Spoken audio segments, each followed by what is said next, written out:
Welcome back to everyone. In this video I will guide you how to fix if your is not turning on Motorola G37 power. Let's start the video. If you want to fix this problem, so restart phone, just click and hold side power button and volume up button at the time.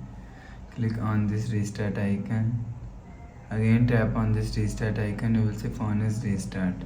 After restarting, enter phone pin.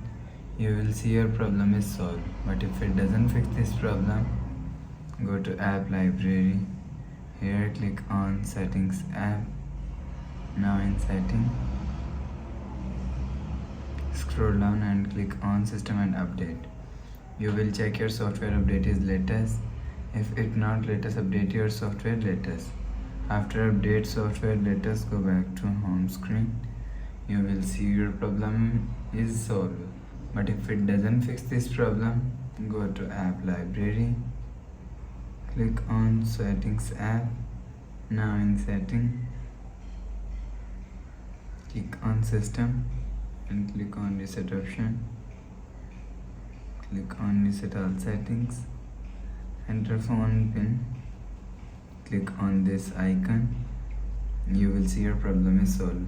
So please subscribe for more new latest videos. Thanks for watching.